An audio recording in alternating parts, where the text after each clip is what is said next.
Fala, cirurgião dentista! Mais uma semana com o quadro Tati Responde. Eu queria dizer que eu tenho recebido muito questionamento interessante, que eu sei que não é uma dúvida individual, é uma dúvida em grupo, e eu fico extremamente feliz de estar aqui recebendo e agradeço sinceramente por todas as perguntas que vocês têm feito. A gente tem um potencial muito grande de ajudar todos os nossos colegas que estão aí nessa jornada empreendedora. Então vamos lá no que realmente interessa. Vamos à primeira pergunta do Tati Responde. Ju, manda aí a primeira pergunta. Qual o limite de quanto se pode gastar do que se recebe em consultório? Massa, excelente pergunta. Primeiramente, é importante que você, cirurgião dentista, tenha em mente o conceito de custos e despesas, e de fixos e variáveis. Os custos é tudo aquilo que está diretamente ligado à sua operação. Por exemplo, o salário do cirurgião dentista é considerado um custo. Despesas, pelo contrário, é tudo aquilo que o seu consultório precisa ter para que possa permitir a operação, a prestação do seu serviço. Um exemplo muito grande disso é o material de consumo. E esses custos e essas despesas, elas podem ser fixas ou variáveis. Fixas, o nome já está dizendo, ela não varia. É um custo que independe da rotatividade do teu atendimento, da quantidade de pacientes que você atende.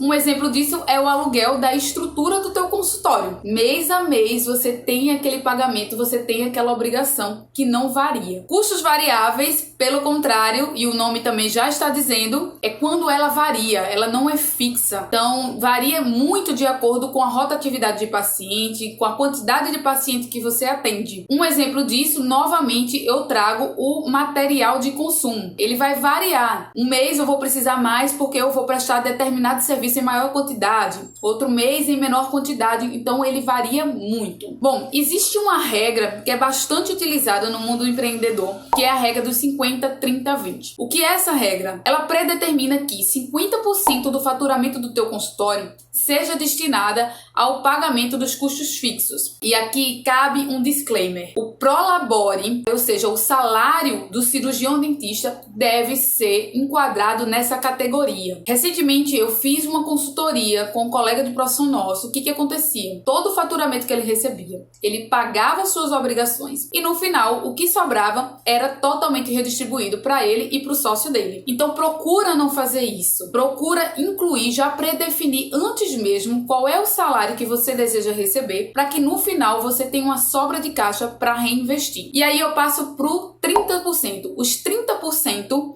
seria destinados às despesas variáveis e os 20% que sobrar serão destinadas para o reinvestimento no consultório, ou seja, para uma reserva de emergência, para uma reserva de oportunidades, saldo para a distribuição de dividendos, deixado como saldo em caixa ou redistribuição de dividendos. Por quê? Se você tira todo o valor que você fatura para pagar as contas e no final redistribui tudo para você ou para o seu sócio ou para a pessoa que você tem uma parceria, você nunca vai crescer, você nunca vai conseguir expandir o seu negócio, nunca vai conseguir comprar materiais para que possa tornar isso possível. Então vamos para a segunda pergunta. Manda, Ju. Qual seria um bom valor para investimento? Ótima pergunta.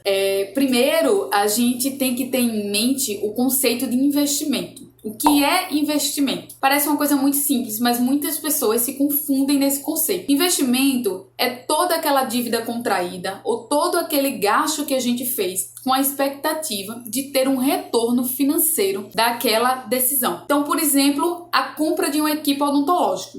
Se você tem um consultório que tem apenas uma cadeira e você resolve que você vai comprar um novo equipo, porque com ele você tem a possibilidade de aumentar a quantidade de pacientes, de ser mais produtivo, de oferecer mais procedimentos, mais especialidades e com isso ter um maior retorno financeiro, isso é um investimento. A segunda coisa que você tem que ter em mente é onde você quer chegar, quais são as metas que você deseja atingir no seu negócio, qual é a especialidade que você deseja oferecer para o teu paciente ou quais são as especialidades que você deseja atender. O valor, a quantidade de investimento, ela depende muito do porte do teu consultório. Em outros quadros do Tati Responde eu já falei, o porte do teu consultório em relação a faturamento, em relação a tamanho, o tipo de público que você deseja atender, se é um público classe A, se é um público classe B ou classe C, porque cada público terá suas exigências, tanto de estrutura quanto de atendimento. O terceiro ponto que você tem que observar é qual é o valor que você deseja, que você espera ter de retorno do seu investimento e qual é o tempo, que é também extremamente importante. Você está disposto a esperar 3, 4, 5 anos para ter o retorno desse teu investimento? Então é importante que você defina isso antes mesmo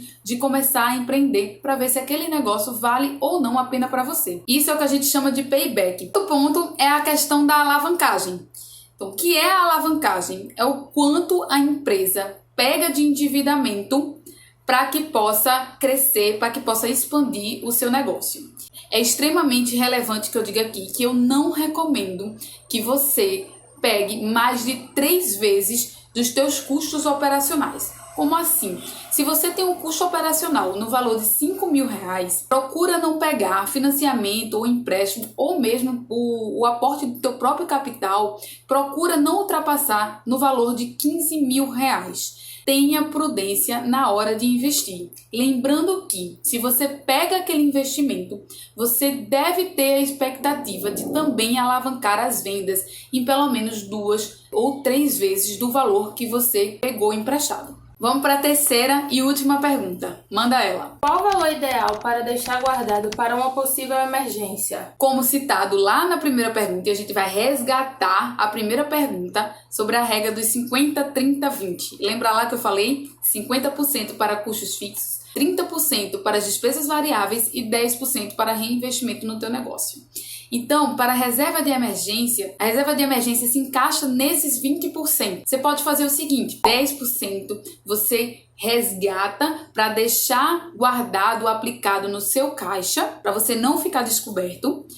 5 a 10% para a reserva de emergência e a reserva de oportunidades.